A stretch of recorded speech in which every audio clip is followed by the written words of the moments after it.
Bonjour, je m'appelle Isabelle Guglielmi, je suis docteur en pharmacie, certifiée en aromathérapie et experte en toxines environnementales. J'accompagne les femmes qui veulent améliorer leur quotidien en adoptant une santé responsable grâce à l'aromathérapie. Alors dans ma séquence Les b.a-ba de l'aroma, aujourd'hui je reviens sur ces 5 erreurs que l'on fait quand on commence en aromathérapie. Alors je vous ai déjà résumé 4 de ces erreurs dans 4 articles différents. Je reviens maintenant sur la cinquième en reprenant rapidement ce qu'étaient les quatre premières. Alors, première erreur, l'erreur de ne pas être sûr de sa source d'approvisionnement.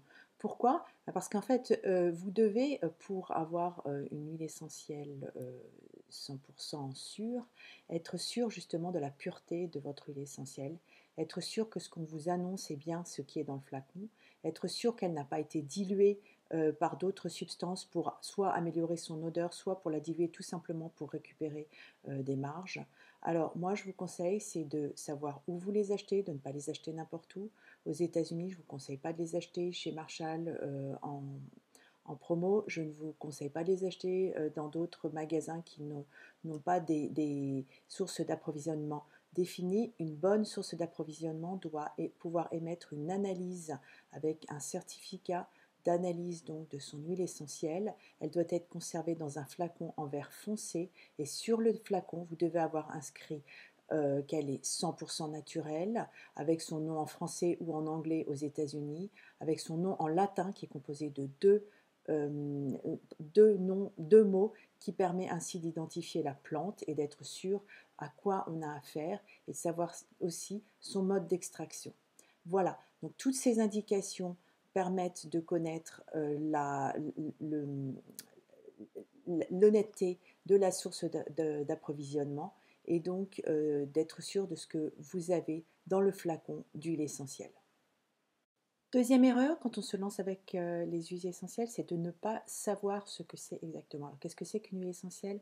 C'est une fraction concentrée extraite d'une plante. Donc, c'est effectivement extrêmement concentré, donc très, euh, avec de très nombreuses propriétés et il est important de les connaître un minimum pour pouvoir euh, employer les huiles essentielles. Alors, par exemple, vous avez des huiles essentielles qui sont anti-infectieuses, comme le citron, le titri, immunostimulantes comme le ravensara, anti-inflammatoires comme la camomille, qui est aussi calmante. Le cyprès, c'est un très bon antispasmodique. L'eucalyptus radié, très bon dans tout ce qui est maladie ORL.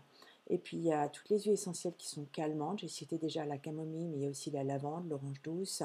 Il y en a qui sont actives sur la circulation sanguine et on revient au cyprès, etc., etc., etc. Et il est important de les connaître quand on commence à les utiliser. Et souvent, quand on commence à les utiliser, c'est en les diffusant. Et on aime bien leur odeur, mais on ne sait pas que par derrière, elles ont aussi des effets thérapeutiques qui peuvent être intéressants dans certains cas, mais qui aussi peuvent entraîner des effets secondaires. Et on en arrive à mon erreur numéro 3, qui est de ne pas connaître les contre-indications et les précautions d'emploi de ces mêmes huiles essentielles. Précaution d'emploi, on fera tout d'abord attention donc par rapport aux bébés et aux enfants, par exemple à ne pas diffuser n'importe quoi en leur présence, à ne pas leur appliquer sans précaution donc certaines huiles essentielles qui seront même interdites pour certains, pour certaines pour les bébés, ce qui m'amène aussi à parler des femmes enceintes et des femmes qui allaitent. Il y aura aussi donc des précautions d'emploi, mais aussi des contre-indications, notamment chez la femme enceinte, où il est quasiment interdit d'utiliser des huiles essentielles dans les 3 premiers mois de la grossesse. Certaines vont être autorisées après, d'autres vont être totalement interdites et il est vraiment important de savoir ce qu'il en est, de connaître ces listes pour éviter tout problème, parce que ça peut avoir parfois des conséquences regrettables. Voilà. Quatrième erreur, quand on commence à utiliser les huiles essentielles, c'est de les appliquer pures sur la peau. Alors pourquoi c'est une erreur? Parce que déjà, elles auront une meilleure activité thérapeutique si vous les diluez dans de l'huile végétale, telle de l'huile d'amande douce ou de l'huile d'argan ou de l'huile noyaux d'abricot, etc., etc. Il existe une bonne quinzaine, voire plus, d'huiles végétales dans lesquelles vous pouvez diluer les huiles essentielles et ce sera important de les diluer en fonction donc, de l'effet voulu et aussi de la entre guillemets dangerosité des huiles essentielles, c'est-à-dire en fonction de leurs précautions d'emploi et de leurs contre-indications.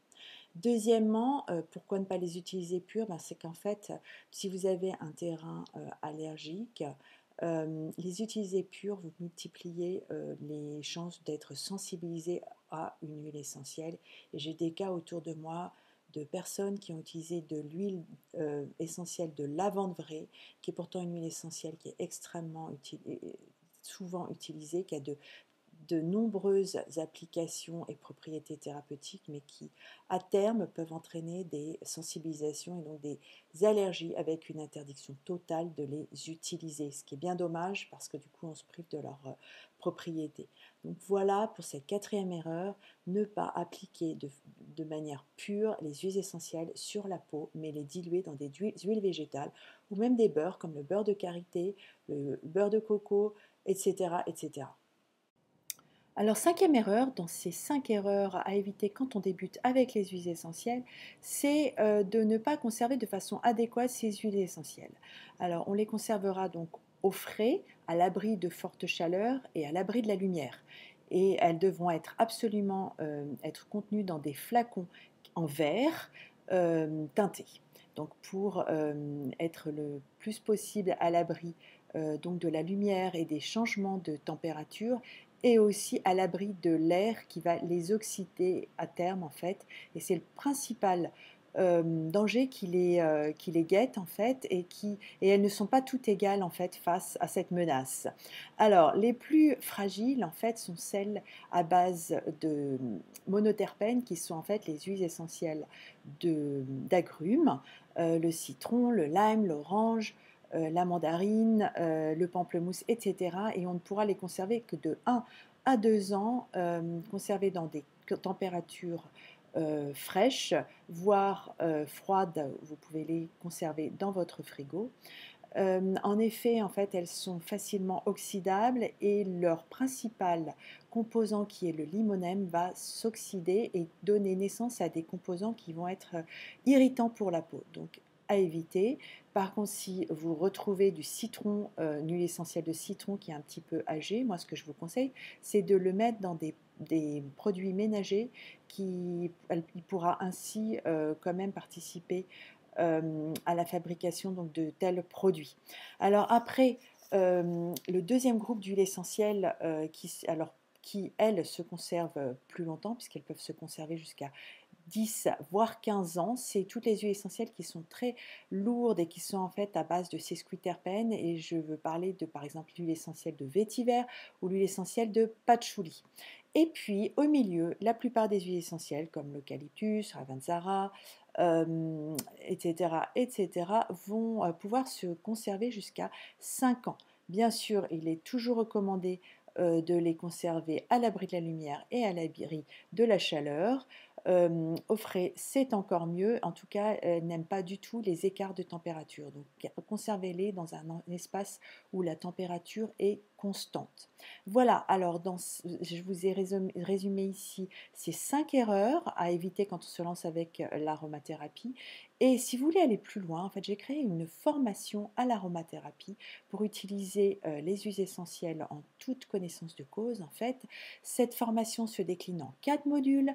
Le premier module, on revoit tout ce qui est contre-indication, précaution d'emploi et généralité sur les huiles essentielles. Ensuite, on en étudie 15, il en existe des milliers. On se focalise sur 15 qui va vous permettre en fait, grâce à ces 15 huiles essentielles de base, de pouvoir ensuite élargir vos connaissances et utiliser les autres de façon optimale. Après, à partir de ces 15 huiles essentielles, je vous propose de les mélanger, d'apprendre à les mélanger pour fabriquer des mélanges, des synergies en fait, on appelle des synergies pour soigner les petits maux du quotidien, mais aussi fabriquer des cosmétiques très simples à fabriquer et des produits ménagers aussi très simples à fabriquer. Voilà, alors cette formation, donc elle est proposée tout au long de l'année et si vous voulez en savoir plus, je vous propose de jeter un coup d'œil au lien que je mets sous cette vidéo pour en savoir davantage. Voilà, à bientôt.